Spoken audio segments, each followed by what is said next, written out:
Welcome back to our SolidWorks part design tutorials. आज की इस वीडियो में हम इस पार्ट को डिज़ाइन करेंगे। ये वाला एक बेसिक पार्ट है, लेकिन इस पार्ट को ड्रॉ करने के लिए हमने कुछ कर्व्स फीचर्स को यूज़ करना है। सिमिलरली हमारे पास सिमेट्री की कौन से ऐसी सिमेट्री है इस पार्ट में, हमारे पास दो एक जैसे पार्ट्स हैं। अब हमने डेफिनेटली इसको सिमेट्री की कमांड यूज़ करते हुए ड्रॉ करना है। इस पार्ट को जब हम मिरर करेंगे, मिरर करते वक्त हमें एक थोड़ा सा इशू आता है, तो वो मैं आपको बताऊंगा किस तरह से आपने उसको रिजॉल्व करना है। इस पार्ट की ड्राइंग इन डायमेंशंस के अकॉर्डिंग हमने इस पार्ट को ड्रॉ करना है। ड्राइंग में हमारे पास तीन व्यूज होते हैं, फ्रंट व्यू, टॉप व्यू और साइड व्यू। ये तीनों व्यूज में हमारे पास डिफरेंट डायमेंशंस होती हैं और इन डायमेंशंस की मदद से हम एक जो 3D मॉडल है उसको क्रिएट करते हैं। तो स्टार्ट करते हैं। इसका ये वाला जो फीचर है, हम सबसे पहले इसको ड्रॉ करेंगे और उसके बाद हम एक्सट्रूड करेंगे और उसके बाद इसी को सिमेट्री को यूज करते हुए इसको हमने ड्रॉ करना है। लेकिन सिमेट्री में एक चीज का हमने ख्याल रखना है, वो हम देखते हैं। फाइल न्यू पार्ट डिजाइन में जाएंगे और अपना रिक्वायर्ड प्लेन सेलेक्ट कर लेते हैं। रिक्वायर्ड प्लेन में यहाँ पे राइट प्लेन सेलेक्ट करता हूँ। यहाँ पे स्केच में जाना है और राइट प्लेन हम सेलेक्ट कर लेंगे। राइट प्लेन में मैं उसका स्केच ड्रॉ करता हूँ, तो उसके लिए पहले सर्कल्स ड्रॉ कर लेते हैं। यहाँ पे ओरिजिन से स्टार्ट लेते हैं और 3 सर्कल्स हम ड्रॉ कर लेते हैं।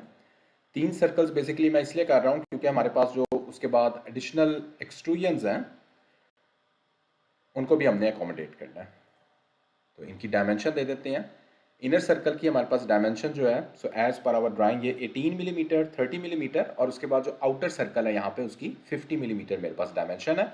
और उसके बाद फिर हम ऊपर वाले फीचर की तरफ आएंगे। तो ये 3 सर्कल्स हैं जो मैंने इस टाइम में ड्रॉ करने लगा हूँ। सो इनर वन इज 18 मिलीमीटर,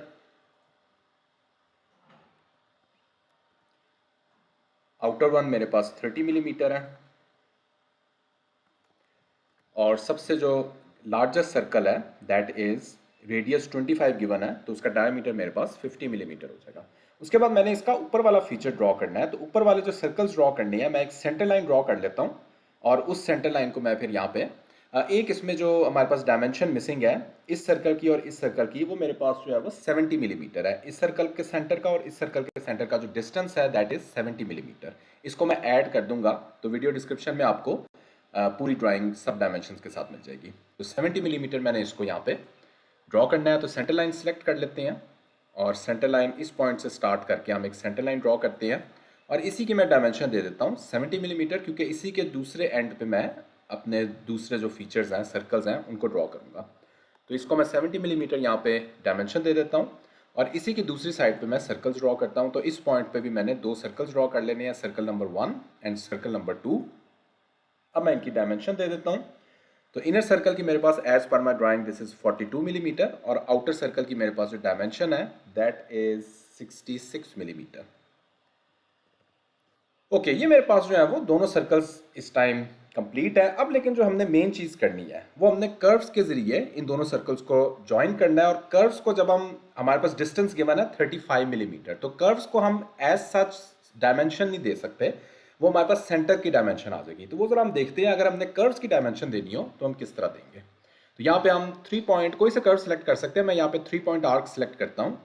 इस पॉइंट से पॉइंट नंबर 1, पॉइंट नंबर 2 और इसको थोड़ा सा अंदर की तरफ हम ज्वाइन कर देते हैं।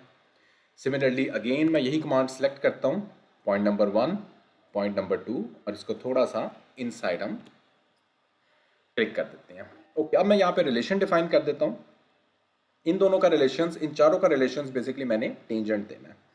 सो सर्कल कंट्रोल प्रेस करना है, इस पॉइंट को सिलेक्ट करना है, इनको दे देना है। ये हमारे पास और भी एडिशनल पॉइंट्स कुछ सिलेक्टेड हैं। सर्कल लाइन को हमने सेलेक्ट करना है, पहले मैंने पॉइंट सेलेक्ट कर लिया था, तो यहाँ पे हम दे देंगे टेंजेंट। उसके बाद अगेन यही चीज़ हम यहाँ पे भी करेंगे, सर्कल, लाइन और इनको दे देंगे हम टेंजेंट। ये मेरे पास डिफाइन हो गया। उसके बाद यही चीज़ हम यहाँ पे भी करेंगे, सर्कल, इसको मैं थोड़ा सा जूम कर लेता हूँ और सर्कल और लाइन को सिलेक्ट करेंगे, मेक टेंजेंट। सिमिलरली इस सर्कल को, लाइन को सिलेक्ट करना है, इनको कर देना है मेक टेंजेंट। उसके बाद एक और रिलेशन हम डिफाइन करते हैं। रिलेशन हम डिफाइन करते हैं इनकी सिमेट्री का, ताकि ये हमारे पास दोनों जो कर्व्स हैं ये सिमेट्री रहे। तो सिमेट्री डिफाइन करने के लिए हम क्या कर सकते हैं, हमारे पास जो इनके दोनों के सेंटर पॉइंट्स हैं, ठीक है, ये इस कर्व का सेंटर पॉइंट ये वाला, और सिमिलरली कंट्रोल प्रेस करना है और इस कर्व का सेंटर पॉइंट लोकेट करते हैं, इनको कर देते हैं मेक हॉरिजॉन्टल। अब मेरे पास ये वाले जो दोनों कर्व्स हैं ये इस टाइम सिमेट्रिक हो गए। मैं इनको मूव करूंगा तो ये, क्योंकि हॉरिजॉन्टल रहेंगे सेंटर पॉइंट्स, तो ये हमारे पास सिमेट्रिक ही रहेंगे। अब फाइनली एक डायमेंशन देते हैं, दोनों कर्व्स की हमने डायमेंशन देनी है। तो कर्व्स की अगर मैं डायमेंशन देता हूँ, कर्व नंबर 1, कर्व नंबर 2, तो मेरे पास इनकी डायमेंशन नहीं आ रही। ठीक है, ये देख सकते हैं इनके जो सेंटर पॉइंट्स हैं वो मेरे पास डायमेंशन हो रहे हैं, जबकि ड्राइंग में जो मेरे पास गिवन है वो मेरे पास इन दोनों के दरमियान जो डिस्टेंस है वो 35 गिवन है। तो इसके लिए हमने कोई भी पॉइंट सेलेक्ट करना होता है। तो यही पॉइंट जो अभी हमने देखा था सेंटर पॉइंट, हम वो सेंटर पॉइंट दोनों कर्व के सिलेक्ट करते हैं और उनके दरमियान हम डायमेंशन दे देते हैं। तो यहाँ पे मैं इस कर्व का सेंटर पॉइंट सिलेक्ट करूंगा और सिमिलरली इस कर्व का भी मैं सेंटर पॉइंट सिलेक्ट करूंगा। अब मैं देख सकता हूँ मेरे पास डायमेंशन आ रही है। तो इनकी डायमेंशन मैं दे दूंगा 35 मिलीमीटर। ये मेरे पास जो है वो कर्व इस टाइम कंप्लीटली डिफाइन हो गया। ठीक है, ये अब मैं कुछ ट्रिम फीचर्स कर देता हूँ। ये वाले जो दोनों लार्जर सर्कल्स के कुछ लाइंस हैं इनको ट्रिम कर देते हैं ताकि हमारे पास जो है वो एक कंप्लीट फीचर आ जाए। ओके, ये मेरा पार्ट इस टाइम कंप्लीट है। अब मैं चलता हूँ और इसको एक्सट्रूड करते हैं और फिर इसी की सिमेट्री यूज करते हुए एक खास तरीके से हमने मिरर करना है। ओके, फीचर्स में जाएंगे, एक्सट्रूडेड बॉस स्पेस में जाएंगे और सबसे पहले मैं अपना ये वाला कॉन्टूर सेलेक्ट करता हूँ। इसको मैंने as per my drawing 15 millimetre extrude कर देना है। Click okay. उसके बाद अगेन मैं इसी स्केच को सिलेक्ट करता हूँ और इसको मैंने एक्सट्रूडेड बॉस स्पेस में जाते हैं और इसको मैंने इस डायरेक्शन में भी एक्सट्रूड करना है और ऑपोजिट डायरेक्शन में भी एक्सट्रूड करना है। तो वो हम देखते हैं किस तरह से हम एक्सट्रूजन करेंगे दो डायरेक्शन में। सबसे पहले कॉन्टूर सेलेक्ट कर लेते हैं, ये वाला कॉन्टूर सेलेक्ट करेंगे। Okay, direction number 1 15 millimetre. Okay ठीक है। अब यहीं पे हमारे पास नीचे ऑप्शन होती है डायरेक्शन नंबर 2 की, इसको क्लिक कर देना। यहाँ पे हम डायरेक्शन 2 यानी दूसरी साइड पे कितनी डायमेंशन देना चाहते हैं, तो एज पर माई ड्राइंग जो मैंने इसकी डायमेंशन देनी है, अगर मैं ड्राइंग में देखता हूँ इसकी डायमेंशन, तो इसकी डायमेंशन मेरे पास जो है वो इंडिविजुअल नहीं गिवन लेकिन टोटल 13 गिवन है और इन दोनों की 15 है और ये वाली जो डायमेंशन है दैट इज 40। तो ये अगर हम माइनस करते हैं तो हमारे पास इनकी डायमेंशन आ जाएगी, इसको डिवाइड बाय 2 करेंगे तो दैट इज 21.5 मिलीमीटर। तो 21.5 मिलीमीटर मैंने इसकी डायमेंशन दे देनी है। अकेली डायमेंशन देने की जरूरत नहीं होती, ड्राइंग में हम सिर्फ कोई एक डायमेंशन देते हैं और उसी डायमेंशन से अगर हम एक्सट्रैक्ट कर सकते हैं उसकी डायमेंशन तो फिर हम यहाँ पे नहीं देंगे। यानी यहाँ पे अगर मैं इसकी भी डायमेंशन दे देता हूँ तो वो गलत हो जाएगा। हमने सिर्फ एक पार्ट की डायमेंशन देनी है, मिनिमम डायमेंशंस देनी होती है ड्राइंग में। ओके, इसको मैं this is direction number 1, direction number 2 21.5 millimetre मैं इसको एक्सट्रूड कर देता हूँ। Click okay.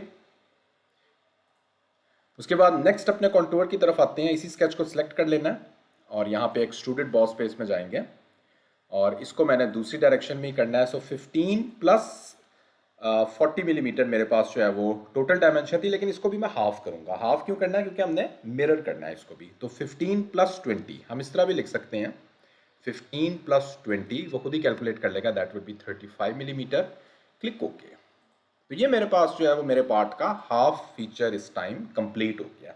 इसी को मैंने मिरर करना है तो मेरे पास कंप्लीट हो जाएगा मेरा पार्ट। लेकिन अगर मैं मिरर करता हूँ, जरा देखें हम मिरर मैं इस प्लेन के अबाउट करूंगा, इस फेस को सिलेक्ट करते हैं और मिरर में जाते हैं।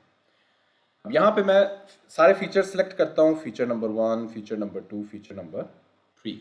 क्लिक ओके करूंगा तो ये आप देख सकते हैं मेरे पास सिर्फ एक फीचर यहाँ पे आ रहा है, क्योंकि जहाँ कहीं भी डिसकंटिन्यूटी आ जाती है वहाँ पे हम मिरर नहीं कर सकते हैं।